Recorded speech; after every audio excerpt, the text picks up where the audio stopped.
الحمد لله حمدا كثيرا طيبا مباركا فيه، وأصلي وأسلم على نبيه الكريم محمد بن عبد الله وعلى آله وأصحابه وسلم تسليما كثيرا. أما بعد، أوصيكم عباد الله ونفسي بتقوى الله تعالى. walaalayaal sidaynu ognahay waxaynu ku jirnaa bishii ugu dambeysay bilaha xurmada leh. afarta bilood ee xurmada leh saddexdii isku xiriirsanaatii u dambeysay. dhinac kale kolka laga eegana sanadka islaamku uu ka bilaabmayay hijriga ahay. waxaynu isku baraarujinaynaa waxa weeye inaynu ka faa'iidaysano fursadda fiican ee Ilaahay uu inoo fidiyay subxaanahu wa ta'ala. in laga faa'iidaysto goobta mudan iyo waqtiga mudanna waa waxyaabaha cimrigu uu ku dheeraado, camalkuna ku barako bato. in la isku baraarujiyaana waxaad u qiimo badan weeye. marka camalada la qabanayo bishan muxaram iyo ayaamaha soo socda, daliilada inagu baraarujinayaynu soo qaadanaynaa iyo siduu nabigu u noolaan jiray sala allahu calayhi wasalam ummaddii asxaabtana u baraarujiyey. ilaa 9 arrimood oo ku saabsan mowduuca muxaram iyo ayaamaha la soomayo iyo fadliga ay leeyihiin iyo axaadiidta ku soo arooray ayaynu soo qaadanaynaa. ugu horeyn, bilaha ilaahay uu ictiraafsan yahay qur-aanka dhexdiisa wuxuu ku sheegay inay yihiin 12 fi suurati tawba. 12 bilood ayaa ilaahay u ogol yahay in tirada wax lagu tirsanayo cibaadooyinkiiyo wixii la mid ah. 12 bilood ayaa ilaahay uu tiriyay aayadda 36 ee suuratu tawba. 4 gaara ayuu si gaara u cayimay oo uu ku tilmaamay inay yihiin bilaha xurmada leh. ina ciddata shuhuuri cinda allahi 12 shahran fi kitaabi illaah. bilaha ilaahay uu ogol yahay in wax lagu tiriyo sanadka waa 12 buu ilaahay, siduu ilaahay kitaabkiisa ku qoray lawx maxfuudka iyo qur-aankaba. yowma khalaqa asamaawaati waalard minha 4 xurum. 4 bilood oo xurmo le baa ka mida buu ilaahay bilaha 12 ah. marka 4 bilood 3 way xidhiidhsan yihiin siduu nabigu inoo sheegay sala allahu calayhi wasalam: dulqacda, dulxija, muxaram. rajabna waa iyaduna gooni. ilaahay baa sii faaleeya wuxuu uhi dalika diinu lqayim, diinta toosani waa taa ilaahay idiin tilmaameen raaca. falaa tadlimuu fiihina anfusakum, naftiinna ha dulmiinoo ha ku gardaroonin oo dembi ha samaynina bilaha xurmada la dhexdooda. dembigaa sii badan. waxaa labaad oo uu nabigu inoo sheegay sala allahu calayhi wasalam, soomka la soomayo waa camaladii la qabanayay ayaamaha soo socda.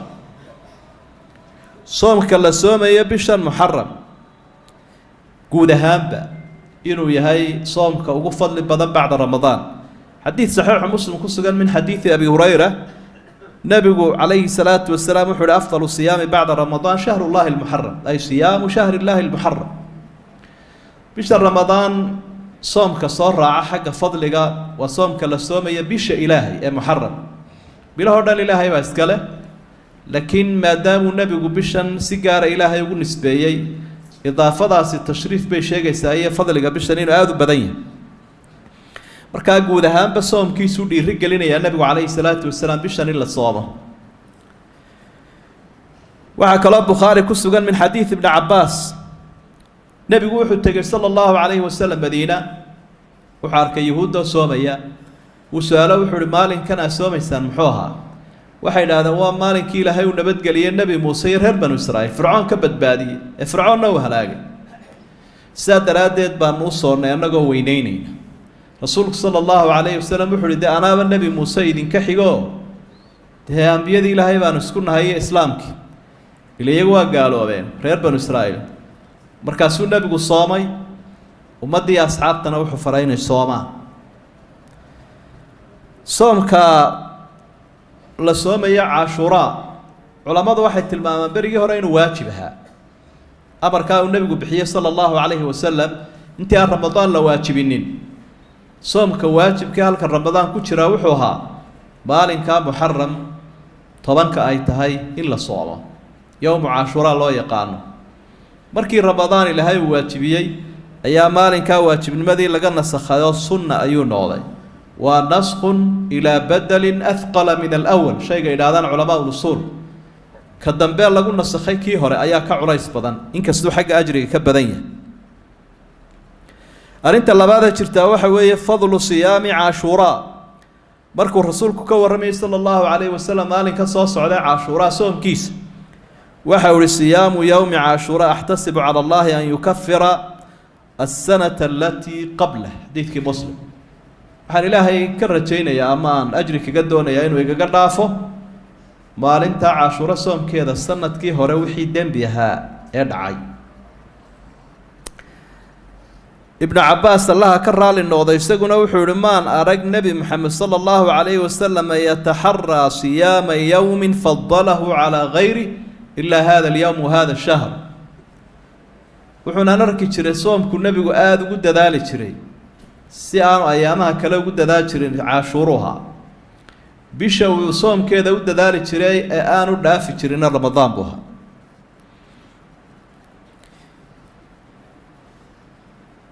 waxa kala iyaduna nabiga ka sugan sallallahu alayhi wasallam qodobka saddexaad oo sida ugu waafisan ugu wanaagsana inaynu soonno maalinka sagaalaad oo maalinka sagaalaad iyo maalinka tobnaad la israaciyo ابن عباس وحا وصورنا يا حديث صحيح مسلم كسوغان والنبي صلى الله عليه وسلم مركي وامر كبحيي او لها الله صومه مالين كاتبناد ايا اصحابته اي كود هذا يهودا صومه مركا رسولك صلى الله يهودا يا وحا وينيه الى نصارى لبدا قلا وينيه مركا وحول ان شاء الله مركو سندك سو سودا يماده صمنا التاسع waxaynu ku dari doonaa ka sagaalaad baynu soomi sida culimadu u fasireen waxa weey ka sagaalaadna waynu soomi kii hore aynu soomi jirnay cashuurana waynu ku dari laakiin ma aha ka sagaalaad baynu soomiyo ka tobnaad baynu iska dayn sida culimada qaar u fasireen qayb baa waxay u fasireen mar hadduu nabigu yiri sanadka soo socda ka sagaalaad baynu soomi kaasun baa lagu gaabsanayaa weey laakiin tafsiirka culimadu u badan yihiin nusuustana lagu jamcinaya waxa weey sagaalaad iyo tobnaad baynu isku dari xigmadda markaa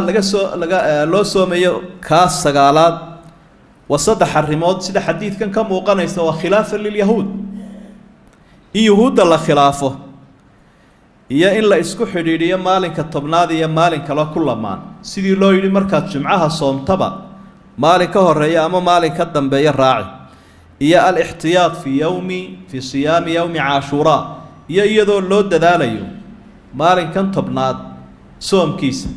oo haddii aad la seegto sagaalkii inuu kugu dhaco markaa isagoo uu ku waafaqo haddii ay dhacdaba qofka in ama dadka ay ka qarsoonto waqtiga ay muharram bilaabantay waxa sunnah bay leeyihiin culimadu inuu 3 maalmood la soomo 8aad 9aad 10aad haddii 8aad la soomo 9aad buu kugu beegmi karaa 9aadna 10aad buu kugu beegmi karayaa iyadoo cibaadada loo dadaalayo waxaa nabigu sallallahu alayhi wasallam uu tilmaamay maalinkan tobnaad soomkiisa inuu rajaynayo inuu ilaahay ku dhaafo sanadkii hore dambiga lagu dhaafaya waakee imaam an-nawawi rahimahullah waxa uu ku soo aqwaasha culimada markuu ka waramaya waxa uu leeyahay fi al-majmu' yukaffiru saghira wa yukhaffifu al-kabira dambiga yar ilaahay uu ku dhaafaya dambiga weyna ilaahay uu ku fududaynaya وسأل لو كسية دم بجوين إنه قال الله يسوي توبة بوباهية إن الله إلا توبة كنا سبحانه وتعالى لكن ربي واقف ضينيا وحمضان إن الصحة قلت كدتك قار كود يفهمين ودتك قار كود بهذه يشير لور وريقول لما رئيسته نصوصته والله جاي على ربيتان كود إن نصوصته الضباوضان دتك قار كود بوحي إسكسوا مانون مالين كاسة قال هذا ما طبناد dabeetana waxay yidhaahdaan kol haddii uu nebigu yidhi sanadka dembigiisii baa lagu dhaafaya kaasaaba faralka naga filan fikraddaasina waa mid qaldan sunnayaashu ma geli karaan halkii faralka oo ma buuxin karaan ilaahay soomku ku waajibiyey dadka soomka nadarka soomka kafaarada iyo soomka ramadaan sunna buuxin kara halkiisoo geli karaa ma jiro ee faralka sidiisaa loo soomayaa qofka lagama daynaya marnaba kari karaya sunnihiina waa ku daraya waxa culimadu isweydiiyaan haddii uu qofka lagu leeyahay soom qada ah مثلا سيد رمضان oo kale qalaheedii baa lagu leeyahay ama nadarkii iyo kafaara gudkii soomkii faradka ah ma soomi karayaa sagaalka iyo tobanka iyo sunnayaasha kaleba culimmadu aqwaal bay leeyihiin saddex madhab qolo ka midii waxay leeyihiin sida madhabulxanaabila mar haddii qofka lagu leeyahay faral ma soomayaba sunne mana ka ansaxaya bay idhaah sidaa daraaddeed waa inuu xil baxaayo daynta ilaahay baa mudan buu nebigu sala allahu calayhi wasalam daynta ilaahay baa ku habboon in la bixiyo markaa ilaahu dayntaa faradkaa qofku iska bixiyo soomka faradkaa sunna maba soomayo qayb ka midina waxay leeyihiin sida shaaficiyada iyo maalikiyada waa soomi karaa waa se laga wanaagsan yahay inuu sunno soomo isaga oo faralkii lagu leeyahay faralka ha horreysiiyo qolyo kalena waxay leeyihin mee wuu soomi karaa oo soomkani deg deg maaha wuu dib ridi karaa qallihiisa mar layba waxaa habboon oon la isku khilaafsanayn faralka in loo degdegoon la fudaydsanin marka inta aada soomi lahayd sunno horta faralka iska bixi waxaynu intaasii raacin lahayn qodobka sagaalaad sawmu yowmi caashuuraa ama caashuuraaba maalinkaa tobnaada muxaram sidaa ay u aaminsan yihiin ummadda hadyigii nebiga ku toosan sala allahu calayhi wasalam waa sida nusuustaasi sheegtay ayaynu u raacaynaa waana say u dhaqmi jireen saxaabada iyo salafuna saalix dadkii wanaagsanaa waxaa jira ummadaha islaamka sheeganaya qalloocday qaar baa ku xadgudba laba dhinac labadaba qolada shiicada la yidhaahdaa maalinkan caashuuraa waxay ka dhigteen ma'tam maalin la murugoodo la baroorto oo silic iyo darxumo la muujiyo oo adiga arkaya ee ay isbukaasayaan silsilada intay qaataan baa jidhka lala dhacaya madaxana faash baa lala dhacaya dhiig badan baa la iska sii daynaya waxaa la leeyahay dilkii xusein ibnu cali la dilay ayaa loo barooranaya arrintaasi waa arrin qalada oo dembiya oo aan sharciga meel ku lahayn oo intaasoo saddexdii qarniyo wanaagsanaa nebiga calayhi salaatu wasalaam iyo saxaabadu ay hormuudka u ahaayeen wax ka yimi maaha waa bidcatun munkara waxaad u foolxun wey xuseen ibnu cali allaha ka raali noqda waxaa ka fadli badnaa afartii khulafada aabbihii uu ka mid ahaa midna looma samaynin baroorta caynkaas oo kale ah waxyaabaha ay aada u dhiirigeliyaan weeye shisheeyuhu iyo dowladaha gaaladu dhaqaalay ku bixiyaan waxaa la yidhaahdo mawaakibtaas shiicada iyo xuska noocaas oo kale ah iyagoo doonaya sawir foolxun inay ka muujiyaan ummadda islaamka oo ay idhaahdaan kuwaas dee insaaniyaddaba garan maayaan sidaa isu dilaya kuwa sidaa isu dilaya ama dadbay dadka kale uga raynayaan marka way maalgeliyaanoo way dhiiriyaan oo iclaamkay dhigaan si ay ummadahooda ugu sheegaan inay iyagu